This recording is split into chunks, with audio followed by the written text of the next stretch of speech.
Lezike izindaba Z1KZNTV oyifundela wasamukeliso wanqulunga ngikubingelele mbukeli nazi-ke ehamba phambili usukwini namhlanje. Undunankulu Ukhuthaza ezolimo abaseBhukhanana babhikishe bekhala ngomgwaqo kanti-ke Iyakhuphuka isibonelelo sikahulumeni.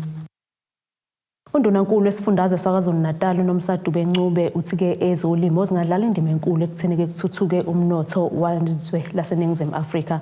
Undunankulu kusho lokho ngesikhathi ekhuluma neziko lezindaba ngesikhathi-ke kwethula ngokusemthethweni isikhathi-ke sokutshala endaweni yakwambothu eHarding ogwini oluseningizimu. Undunankulu-ke uthi akuphele ukuvila kodwa abantu-ke abasebenzise umhlaba balime-ke ukuze baxoshe indlala. Kwethulwe ngokusemthethweni isikhathi sokutshala phecelezi planting season endaweni yakambothu eHarding ogwini oluseningizimu nesifundazwe KwaZulu-Natal.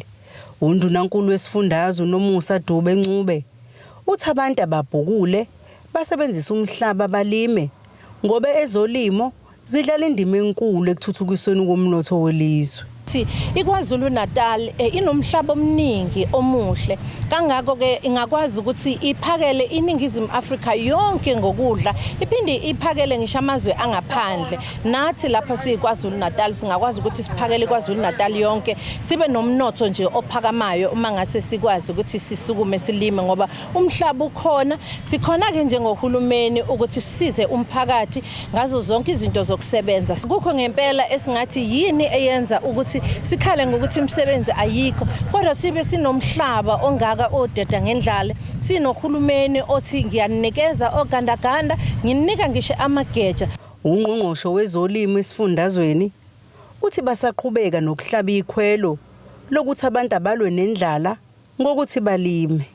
Ikhwela lethu silishaya kakhulu sishaya kubantu ukuthi kuze kuphela indlala emakhaya asizilimela ukudla kwethu emakhaya ethu ngalo mhlabathi omncane esinawo leso siqeshana isikhona asitshale phela izinto esizozidla sikwazi ukuthi ke impilo ibe khona emakhaya. Okudlula lapho laba abafuna ukuziphilisa ngezolimo kube iyona business abalenzayo siyabalekelela futhi nabo ukuthi ke bakwenze lokho. Namhlanje ke sizolontsha ke nje bade sizolima 100 hectares we cooperative yalapha eMzwabantu. Usihlalo wesiyasizana project enikelelwe ngogandaganda bokulima uthi bayaqala ukulima ngenxa yokweswela umsebenzi. Ukusweleka kwemisebenzi sasungula lenhlangano basilime ngoba sinomhlaba esinawo thina kule ndawo. Uthi sithema sikhalaza wezwa masikhalaza kwakhona sihlangabeza ngakho. Kodwa ke asihlangabeze ngakho kakhulu bese sisiza kuma tractors ogandaganda. And then thina sihlangabezwa ngokuzithengela imbewu mhlambe nabo manyolo. Ungqongqoshe wezokuthuthukiswa komnotho esifundazweni uthi benguhulumeni kubalekile ukuthi bathuthukise abalimi baphinde babanike nezimakethe. Silekelela kakhulu ke nathi ukuthi sifundaze ukuthi sibathuthukise sibanikeze nezimakethe ngoba ubodla ngaphakathi mase betshala umkhiqizo wawo wonke fanele uhambe fanele si-avoid indaba ukuthi South Africa umkhiqizo omningi sukhiphile ngaphandle ngenxa ama prices fanele kube yithina kuma retail siwakhulumisa ukuthi athathe la kuthina kuze kube lula ukuthi wonke umuntu agcine ehlomule emnothweni wethu. Phakathi kongqongqosha bebeyingxenye kubala uSipho Hlomuka wezokuthutha uNonhlanhla Khoza wezokuthuthukiswa komphakathi, uMbali Fraser wezemfundo kanye noNomagugu Simelane wezempilo. Ezindabeni ze1KZNTV kube kuzamando Sicele ngiseHarding. Umphakathi waseBhukhanana enyakatho nelikaMthaniya uphume ngobuningi bawo wavala thaqa imigwaqo okungu-P700 kanye no-R34 ukhala-ke ngokungaqedwa kuka-P700. Lo mphakathi-ke uthi-ke sekupheleke iminyaka kushintshana usonkontileka kepha-ke umgwaqo ungapheli phakathi kwezinto abakhala ngazo ukufa kwezimoto kanye nobugebengu okudala isimo somgwaqo abahamba kuwo.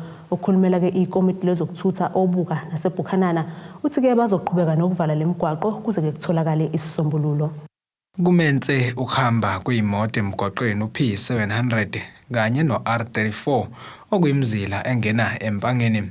Kuphazamiseke izingane ebeziya esikoleni kanye nabantu abakade beya emsebenzini. Okhulumela ikomiti lezokuthutha obuka uchaza kabanzi ngesimo somgwaqo osineminyaka ungaphothulwa.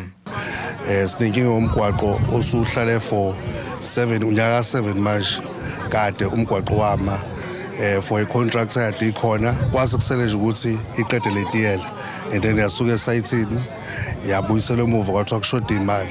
sihlale phansi ke nohlalo ba transport ukubonisana ukuthi lolu daba longapheli komgwaqo silenza kanjani. Sasacela ukuthi ake besiphe ikhuluza bebaphethe eminyangweni. And then simile ke for ukuthi besho ke for lento ama-submission abo bebeyithulile. Wase uhlalo wa transport ufanele ezosibikela umbiko ukuthi contract bayithola izisayithini noma cha. Wakubeka ukuthi ngokwakho sekwenzeka wonke amandla kwaphelela engathithi ayikho into eziqhamu eyenzekalayo ezokwenza ukuthi umgwaqo usheshe uphele. Ukuze kube manje asikaze sesithole icontract iza esayithini. So lezi izinto ke ezizumphakathi ukuthi udinwe kakhulu futhi eziyezokwenza ukuthi umphakathi ungami ukuvala umgwaqo up until icontract bese sayithini. Kanti okhulumela usoseshini wamatekisi asobhuka naseBhukhanana ukhala ngokufa kwezimoto zabo ezilinyazwa yilo mgwaqo. Siyakhathazeka mangabe sibona umphakathi ugcwele kangaka nje lapha ngoba lo mgwaqo lona ngendlela omubi ngayo imoto zitheyiphelile mfowethu. Ugcina ngolesematekisini sisebenzisa umgwaqo ophuma ngamajika. Lo mgwaqo ophuma ngamajika ubeka impilo zabantu engcupheni ngoba ama-truck ahamba ngawo agcina aselimaza imoto zethu. Imoto zethu mayilimala lapha zoyilayisha umphakathi, mase kulimala nomphakathi gcina nokugebengu kulo mgwaqo wamajika ngoba khambeki kuwona njengabantu bazokuthutha thina. Awuphephile lo mgwaqo esihamba ngawo. Sesilahlekelwa amalungu ethu amaningi ngawo. So yiwo lo mgwaqo usubona ungconywana uzobeka abantu ezingeni ukuthi bekwazi ukuphepha la kwesakwabiyela obuka. Ube esenxosa izikhulu zikahulumeni ukuba zingenelele kulolu daba. Ongqongqoshe noma abomnyango ozokuthutha besondele phela bebone la ukuthi yini lengqina bengaka esidala ukuthi ungakwazi ukuphela umgwaqo ekubeni sekuthatha iminyaka emingaka ngoba wonke umgwaqo eba khona ngohlelo kahulumeni iba nama-budget. Asiwazi ama-budget alo mgwaqo ukuthi kanti ashona kubani ubani ubhekelene nawo angangokuba engakwazi ukusisiza thina njengabantu bezokuthutha esithutha umphakathi. Ezindabeni ze1KZNTV kubika umqondisi Myeni ngeseBhukhanana. Kuzohlomula abantwana abangasenabo abazali abahlala ngenehlobo okanye ke abantu ababaqaphile ngokukhuphuka kwemali yesibonelelo sikahulumeni. Ungqongqoshe umnyango wezokuthuthukiswa komphakathi Kutholakale Ndwezulu umemezele lokhu ngesikhathi nesithangami sabezindaba. Uthi ke imali izonyuka ifinyelele ku720 wamarandi isuka ku480 wamarandi. UZulu ke uthe abahlala nabantwana abangenabo abazali bangafaka ke izicelo zasengezo kalula ngaphandle ke kwalaba abaneminyaka engaphansi kwe-18 ubudala. Ungqongqoshe womnyango wezokuthuthukiswa komphakathi kuzwelonke uLindiwe Zulu uqhuquzele abantu abahlala nabantwana abangasenabo abazali ukuba bafake izicelo zokwengezelwa imali yesibonelelo sikahulumeni. With respect to the child support grant top-up, last week we informed South Africans that the department is encouraging all relatives who are caring for orphan children to come forward and apply for the child support grant top-up at their nearest SASSA offices. It is important to note that the child support grant top-up is now a new grant. It is not a new grant. The additional 240 to the standard 480 is enabled by a 2015 cabinet-approved policy. The provision of this policy enables me as the Minister of Social Development to introduce the higher value child support grant top-up for orphans. And as a result, on June 1st, 2022, and with the concurrence of the Minister of Finance, I introduced the support grant top-up. Ikhaya elinakekela abantwana abangasenabo abazali kanye nabahlukumezekile iEkujabuleni lithe kunzima njengoba izidingo nqangi sezikhuphukile. Ukunyuka kwesibonelelo sezingane kuyas-affecta in a way ukuthi thina sinemali eyistandard which money foster care. But then when it comes to ukunyuka kweqolo ngiyangawubona umehluko. There is no different. Awukho umehluko. Kanti indleko zokuranisha ihumo seziphezulu kakhulu. Yonke into isiyabiza. ukudla kuyabiza, upetrol, uthatha izingane zesikoleni, uthatha izingane niyothenga konke kuyabiza. So si affecteka kakhulu. Eqhubeka uZulu uthe abantwana abasebancane abangasenabo abazali sebasala bodwa emakhaya kumele bathole izeluleko emahhovisi omnyango. South Africans should keep in mind that the only caregiver who needs to see a social worker before they can approach SASSA are children under 18 years who are looking after their orphaned siblings in child-headed households. Let us not forget that in South Africa, we have the numbers of child-headed households quite high. Let us not also forget that we have another a disaster that befell us as a nation, that is HIV and AIDS, and it continues, and the Department of Health, together with ourselves, are working very hard, but there are still people who are dying of it. There are parents who are dying and leaving the children, and therefore the child-headed households are some of the areas that we really need to pay attention to. Ezindabeni ze1KZNTV, ngu-Ayanda Gibika ngisemgongondlovu. Ungqongqoshe wezokuhlalisa kwabantu nemisebenzi umphakathi kulesi sifundazwe uDokotela Ntuthuko Mahlaba uthi ke nakuba iqembu le-IFP selibabuyisele abasebenzi bakamasipala eNewcastle abaxoshwa ngesikhathi esangumeya, kodwa ke akangabazi ukuthi ke basazobhekana nezingqinamba zokubakhokhela imali zaleminyaka besahleli ke emakhaya ngoba ke kumanje lo masipala usahluleka ukukhokhela imali abayikweleta ke uEskom. Mahlaba usho lokhu kwisidlo sasekuseni ebesibanjwe eThekwini namuhla obekuhloswe ngaso ke uxoxisana nabezindaba ngesihlalo kwezomnyango wakhe. Emva kwenyanga embili ungqongqoshe zokuhlalisa kwabantu kanye nemisebenzi yomphakathi bengenisiwe kule minyango ukhuluma okokuqala nabezindaba namhlanje nokuyila khona kade ezochaza ukusebenza kwale minyango kanye nemibuzo echaza ngezinto lo mnyango phezukwazi ukuzenza. Izolo nje ebusuku ngithola indawo okuthina ingahlalisa abantu abawu585 nenye ingahlalisa abantu abawu786. Esifuna ukunegotiate nabo into esesizoyixoxa nabo ukuthi bazosibiza malini ukubahlalisa ngenyanga. Ngalesikhathi sisabheka udaba lokubakhela izindlu zokuhlala. Ilokho esikwenzayo simisela ukuthi abantu bakithi babuyele esimeni sabo, impilo ibuyele esimeni esiright ngoba lapho bahlala khona ezinye izingane ayisakwazi nokuya ngisho esikoleni. Kumanje lo mnyango urenta izakhiwo okuyizona sakwazi ukugcina abantu khona kwesikhashana. Usuthola ukugxekwa ngamaqembu ezepolitiki ekhala ngokuthi lezo mali ngabe isebenzisela ukubakhela izindlu. Ungqongqoshe phendula uveza ukuthi amaqembu akhonela khona ukugxeka kodwa nabo ngeke bethathe abantu bebabeke endaweni engacacile. Kulula ku-opposition athi umuntu ohleli ngeke uyakhe indlu, umuntu owake wakha nje. Mina ngine-experience yokwakha ngoba ngaqale ngakhe ekhaya, yabo ngazakhela nomuzi wami. Awakhi ngelanga, kuthatha isikhathi ukwakha. Manje bona bacabanga ukuthi le mali ungayithatha uvela uthi uyokwakha umuntu ehleli esimeni esingekho esingenaso isithunzi. NgoLwesihlanu ungqongqoshe ubekade emele uhulumeni okokwamukela uhlu lesikhalazo zabasebenzi kakhulukazi kwimashi bekade ihlelwe yiKhosathu, kodwa wanqatshelwa ukuba khulume njengoba kade kusavela isikhalazo sokuthi waxosha abasebenzi ngesikhathi esomeya waseNewcastle.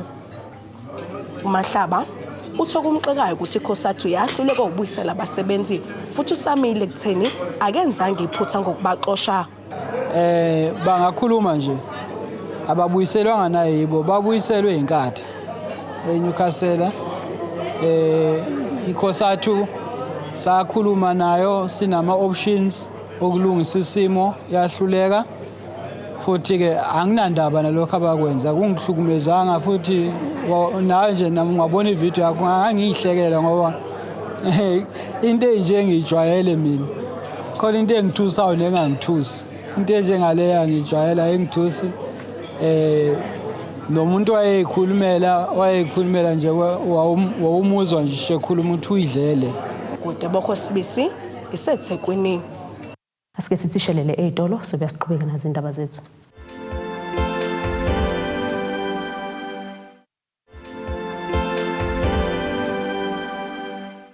Asikwamukele mbukelo sabukele zona indaba ze1KZNTV nazi-ke sithi zona eyihamba phambili.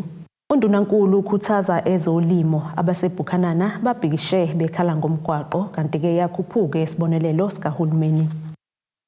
Libuyeleke enkantolo kaMantshi kwaMbonambi icala likaVusindabandaba oneminyaka engama-47 ubudala osola ngokudlwengula umshana wakhe wentombazane oneminyaka eli-11 endaweni yaseCingci kwesakamthethwa. Namuhla-ke lo msolwa kulindele ukuthi-ke afake isicelo sebheyili. Ekhuluma neziko lezindaba lu1KZNTV unina womntwana uMathulindabandaba uthi-ke ngaba bukho ubulungiswa uma singase sivunyelwe lesi sicelo.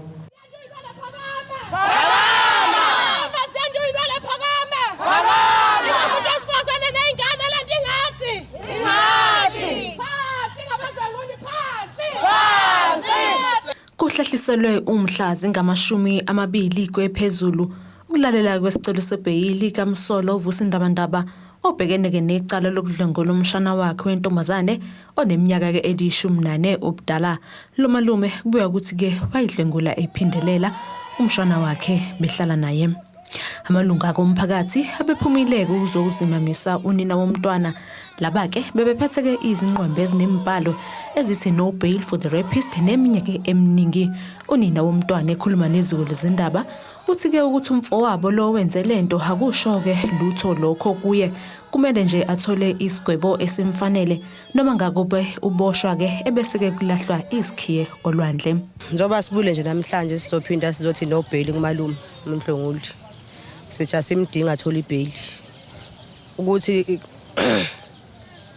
wakithi but ngikhiphile enhlizweni yami ngoba asho ukuthi naye akacabanga ukuthi ngiwakithi ngesenza senzile nje ngizomela ingane yami benganamandla okuyimela benganamandla okuyilwela naye, so mina kube bengazi lapha leso sikhathi bangeke ngivume, kodwa njengamanje ngizoyilwela ingane yami kuze bese egcineni. Angizokuphela amandla. Ngibonge nabafowethu bangisingathile kulento ukuthi bebekanye nami because lento ayingami ngedinga umzali wonke onengane nonenhliziyo noma nganayo ingane but onenhliziyo ukuthi lento enza libhlungu sho kumuntu umdala nganani ingane encane ithi mikhala ithi malume kubhlungu malume uyangilimaza kodwa inganayo indlela okuyiphendula kube umese eduze kwayo. So ngizothi no bail for uMdlonguli mfowethu impela kodwa ngithi no bail, ngimdinga bolele ngaphakathi ejele. Ngisifiso sami ngifisa kade mase kuthiwa sekuphuma isigwebo sakhe lento kuthiwa ukuthatha ikhezi yophoso olwandle ngifisa kwenzeke lokho mhlawumbe inhliziyo kona kwangisiza lokho. Kutholakale isidumbu sigoqwe ngeshidi eligcwele igazi silahleke ehlathini eliseduze nomgwaqo omkhulu eMthwalume uma kubheka esigodini saseqoloqolo kuNingizimu nesifundazwe iKwaZulu-Natal.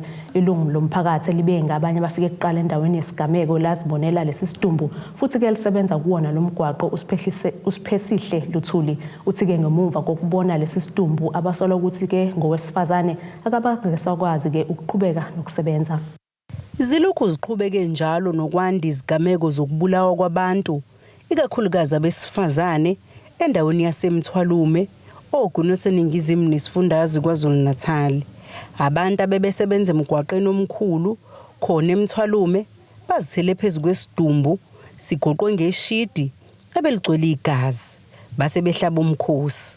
Ongomunye wabebesebenza eduze kwaleli hlathi uthi bukekisa insakavukela indaba yokubulawa kwabantu kule ndawo. Ngathi sibone owesifazane lapha ezansi oba nami ngitilikile ngambona impela hayi owesifazane nje urepiwe ngento zakhona engathi enginegazi so into kanjalo impela. Izimo vele ezilwe eseyijwayele vele eMthwalume ukuthi abantu besifazane batholakala into ekanje. Njengoba sisebenza nje impela akusadlanga ngisho isikhaftini kimi. Omunye wabesifazane abebekhona endaweni yesigameko uthi unxusa amaphoyisa lisukumela udaba lokubulawa kwabantu eMthwalume. Ubuza ukuthi kanti bona ingane bengabesifazane bakule ndawo. Ngishaqela impela ngale ndaba eyenzeke eMthwalume. Sesiphika ngokusaba sibantu besifazane. Usaba ngisho ukuthuma ingane esitolo ngoba asazi sihleze sizwe igameko. Akawopheli ngisho 3 weeks ukutholakala umuntu enqunywa ikhanda. Kanti senzeni abantu makuthi kuyaliwa akushiwo uma kuliwa. Asazi usenzeni kubulawa abantu besifazane. Abantu besifazane benzeni ezweni. Yini into esingayenza Nkosi yami ngicela ukuthi namaphoyisa asilekelele abantu bomthetho bagade la eMthwalume emahlathi ngoba uMthwalume ngathi unamahlathi abanza ajulile. Ngicela ukuthi basigadele nasekusuka kube khona abantu abapatrolayo Siyacela manje sicela impela ukusizakala eMthwalume. Elinye ilunga lomphakathi uthi lesi sigameko sibashiye bethuthumela ubese echaza ukuthi bawubone kanjani umzimba. Athi umlungu uzobheka. Sitshela thina mhlawumbe ukuthi bafuna ukubuka lo msebenzi wethu lo esiwenza ngaphesheya. Sixake mase bewela beya lapha nje ubona kunendawo lapha amatshe. Kunewa lapha. Mesifika lapha silunguza. Awu. Sesibona umuntu okhombisa ngathi wesifazane. Noma singabonanga kahle kodwa umuntu wesifazane ngonayi nengubo la. Nange lapha emhosheni. Sabe sathuka ke nathi manje indawo esisebenzela kuyona le kodwa vele kwayona besingayithembi iyasabeka nje vele le ndawo esikuyona. Njengamanje ke nje besalindile ukuthi mhlawumbe kukhona umuntu ozoqhamuka mhlawumbe athi uyamazi ayakekho umuntu oqhamukile apha until kuze kufika amaphoyisa nathatha isikhathi amaphoyisa ukufika. Imizamo yokuthola ukuphawula kwamaphoyisa esifundazweni ngalolu daba ukuthola ukuthi bakuphi nophenyo ayiphumelelanga. Ezindabeni ze1KZNTV kubikuzamando sicele ngiseMthwalume.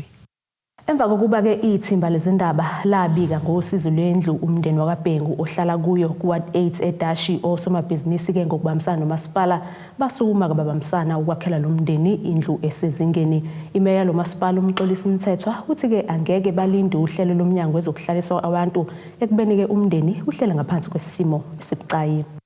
Emva kokuba ithimba lezindaba le1KZNTV labika ngosizi lwendlu umndeni wakabhengu ohlala kuyo kuward 8 eDashi eMtubatuba kubukeka lahla balazwela kosomabhizinisi bendawo kanjalo nakumasipala uMtubatuba. Lo mndeni onamalunga amahlanu ubuhlala kwindlu emaplangwe kanti amakhaza nezivula usuzokuzwa ngendaba njengoba kwamukeliswe indlu kanokusho. Siyazazi ukuthi lezi zimo ezinjengalezi izimo ezikhona kuwo wonke amawadi. So ke siyafisa ukuthi ke sikugqugquzele nathi kosomabhizinisi ngoba siyazi thina mhlambe imali esisuke sinayo iqalelekile ukuthi angeke size sikwazi ukwenza lo msebenzi onjengalo. Sithi sulindile no-human settlement kodwa nathi sibe sikhuluma nabantu abangakwazi ukwelekelela. Imeya lo masipala ithi angeke bawashalazisa amehlo kwimndeni ehlwempu kwazise bayiso lo mphakathi. Nakuba kuumsebenzi womnyango wezokuhlaliswa kwabantu esifundazweni iKwaZulu-Natal. Umsebenzi wethu ke njengezisebenzi zomphakathi njoba thina njoba sibekiwe siyamakhansela sibekele ukuthi sibe zisebenzi zomphakathi.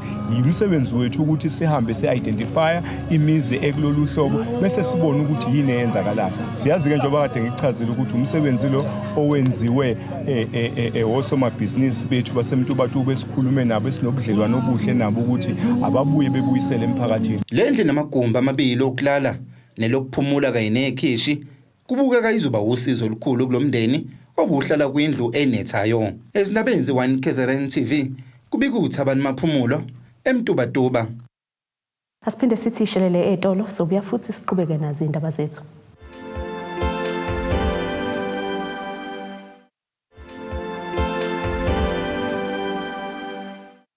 Asiphinde sikwamukele imbukelo sabukele zona indaba ze1KZNTV nazi-ke besithe izona ehamba phambili.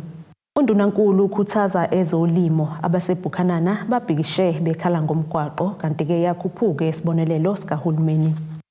Ake sibheke engosini yezomnotho.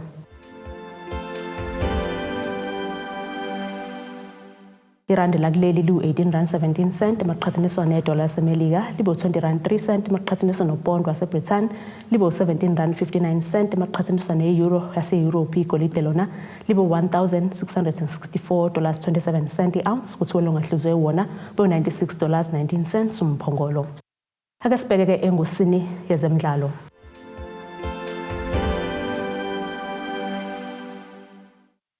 Seqalileke ukuzilolonga umgadli bafana ophindeke adlalele iqembu laseGibhithe iAl Ahly uPresitawu owagcina ke ukubonakala enkundleni ngenyanga kaNcwaba. Kokusho kweqembu lakhe lo mgadli ubelokhu ke eziqeqesha ngayedwana useqalile ukuziqeqesha nozakwabo. Ukulimala kwalo mgadli kwenzeke wangaba ingxenye yeqembu lesizwe ibafana njengoba belinemidlalo emibili yesihle okunguwe Sierra Leone kanye neBotswana. Ubuya kwalomdlali ke kungaba izindaba ezinhle nakumqeqeshi bafana Hugo Bruce njengoba ke bebheke ukuthi ke abe usizo kwimidlalo yokuhlungela iAfrica Cup of Nations.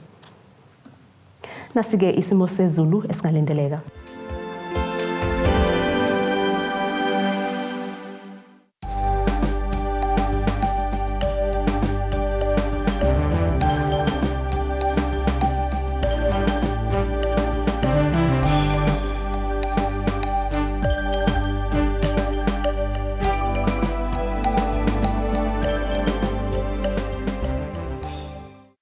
Bukeleke ziyaguqa bese kuphathele zona usuku namhlanje mina nawe sihlangane futhi ngesikhathi esilandelayo sale kahle emakhaya.